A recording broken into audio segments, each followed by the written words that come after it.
Thank you guys so much for joining us for another interview with King Solomon Entertainment Media Group, where we bring you wonderful, diverse perspective as well as positive content. We continue to cultivate all our programming here on King Solomon Entertainment Media Group Digital Network, and we here to report to you about this very close 2020 presidential election. We want to first thank our partners and sponsors for what we do, because without them, we wouldn't be able to do it.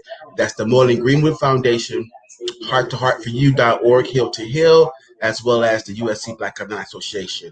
And if you want to partner with us and sponsor us, please reach out to us at our official website, kingsolomonentertainment.tv, and you can connect with us. We'll share with you on how to do that. If you want to support us directly, Venmo, King Solomon Entertainment, and Cash App, $ capital J, capital L, capital C, lowercase LAYBON. You can support us directly, Cash App and Venmo. Thank you guys so much for your support.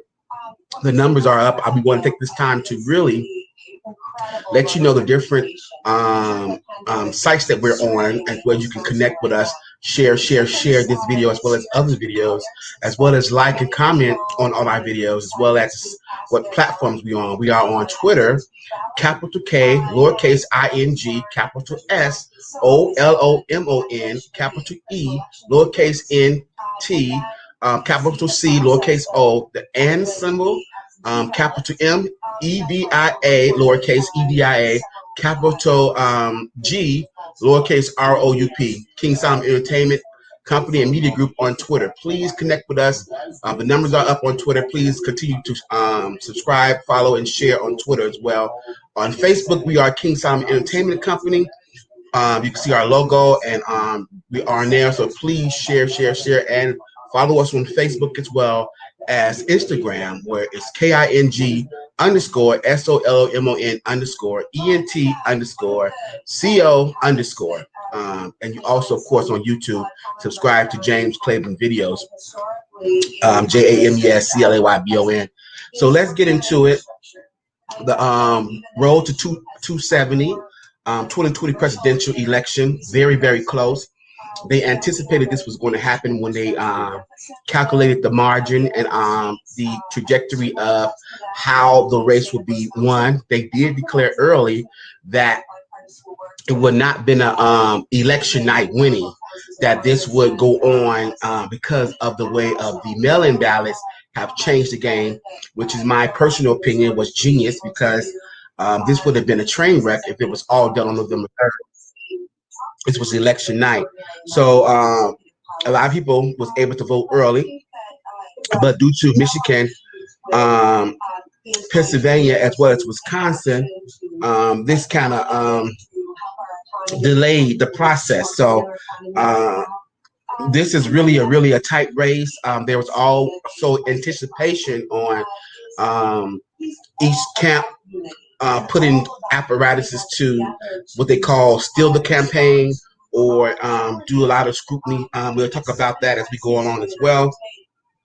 The big controversy right now is Pennsylvania, Michigan, as well as Wisconsin. Joe Biden just won Las Vegas, which was a big win for the Biden campaign, because last night Trump was in the lead. Now this morning, Joe Biden was in the lead. But a lot of people are disturbed because President Donald Trump has already declared to be the winner of the 2020 election, and they both knew that it was tight. And so a lot of scrutiny is in place now as far as this is an attempt. And also the Trump campaign has already begun propaganda and alleging mail-in ballots. He had demanded Michigan to stop counting, and I don't even know if he even listening to himself, because one thing about election, this is what they were saying about the controversy about the international interference. A lot of patriotic people, who, whether you support Trump or not, they do not play about the U.S. election process, and they trust the system that's in place. Although Biden stressed concerns of fairness, both had concerns because they knew it would be a tight winning margin. You want to make sure that the apparatuses is in place that was fair and they was followed. And so a lot of concerns from the Joe Biden camp was that a lot of mail-in ballots was not counted. They even mentioned the scrutiny on the behalf of the post office that is being looked into now, that a lot of the votes was not counted. And they also was talking language in the media as far as urban areas in certain states were not yet counted. And so you have to wait on those. And so I don't know if when Donald Trump was mentioning that we should stop counting all these votes, what he was pertaining to, or what did he actually meant. But you cannot stop counting votes. You have to wait till everybody vote in. And so this is really, really has come full circle and affirmed the imperativeness of each vote counts, each votes matter. Want to give a shout out to Las Vegas, who came in very strong. They came in and voted. Arizona came in very strong and voted. And I just want to take this time to really, really, really thank the urban areas and the African American community in the narrative that's constantly spent that we do not vote. We vote consistently. We come out in consistent record-breaking numbers in voting. And the real challenge is post-voting, enforcing and protecting the rights that we do have, and staying true to what your platform was and what you promised to get to the people. That's a whole other giant, which we also should be covering and looking into as well. A lot of the rights are not protected. A lot of the rights that was already given was not enforced. And also what you're demanding today was not never given. And so we need to also highlight those processes as well, dealing with post voting after you get the incumbent in or elect the new incumbent. This is the process that we also need to share in media and hold our candidates and incumbents accountable for the platform that they ran on and the issues that they ran on and the reason why the voters voted for them.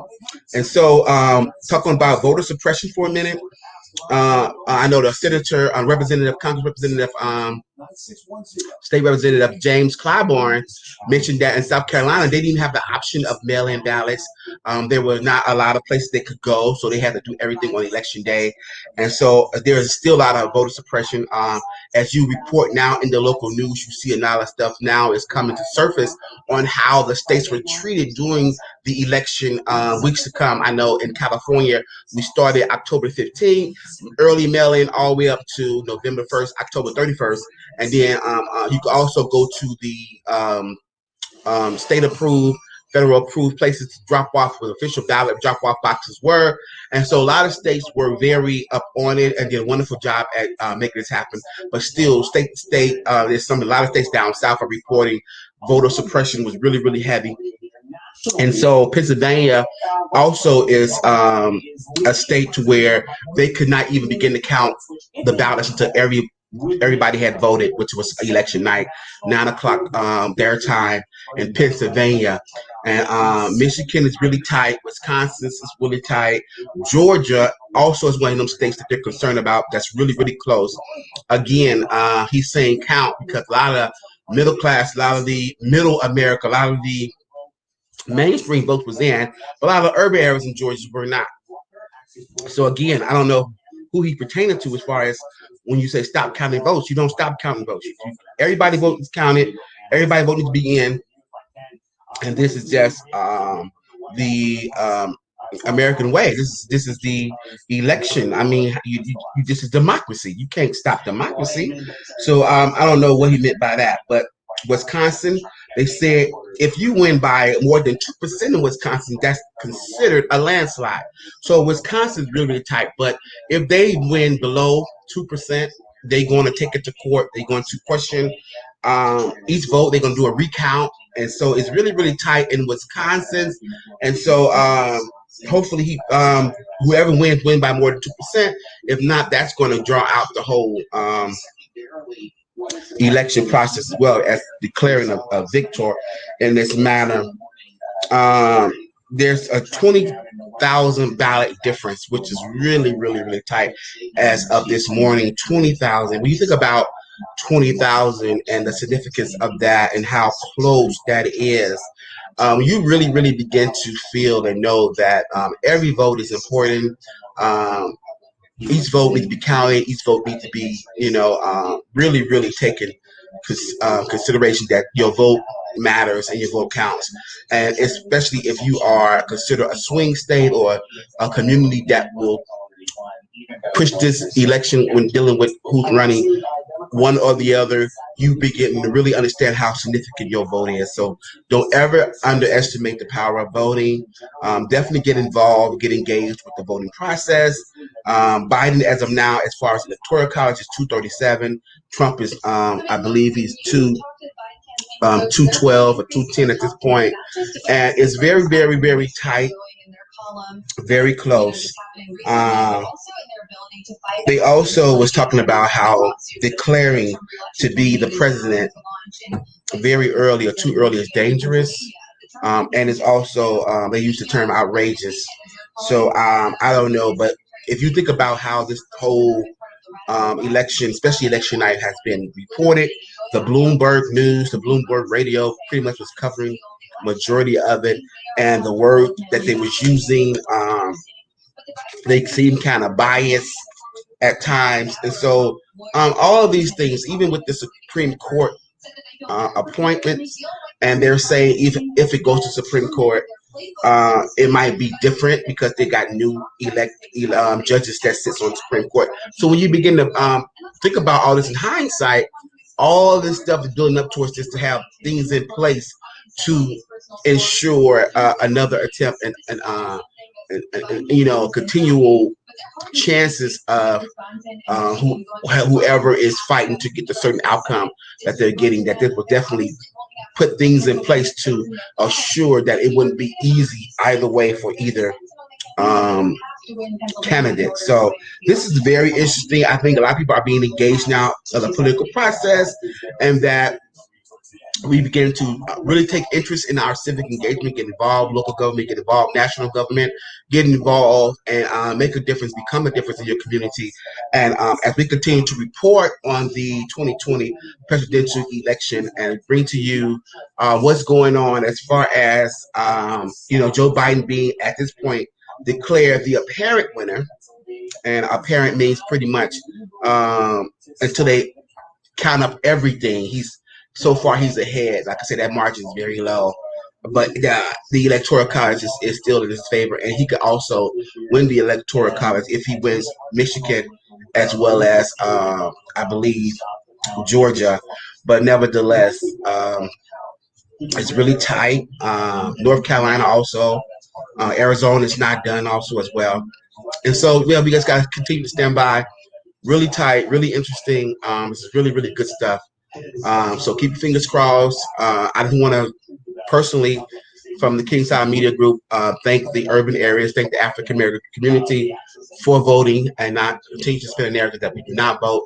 Yes, there are sectors in the African American community as far as 2018 to 24. We need to have strong galvanizing attempts to get the younger people newly turning 18 through 24 to vote. 25, 35, use new apparatuses, fresh approach to get them to vote more. And I believe that we could continue to get the voters turnout as a whole. But as far as right now, I do want to give credit where credit is due, commend that African Americans and urban communities did our part. We came out, we voted, which made this really, really tight. The mail-in ballots, in my personal opinion, was a great idea. It was genius. So let's continue to keep our fingers crossed, and yeah, let's see what's going to happen. I'll be back. Thank you guys so much. Please share, subscribe, Twitter, Instagram, Facebook, YouTube. Subscribe, please. James Claver, please subscribe. Kingtime Entertainment on the other ones. Please subscribe for me. Thank you guys so much. I'll see you guys soon. A very different kind of plant for handling the coronavirus.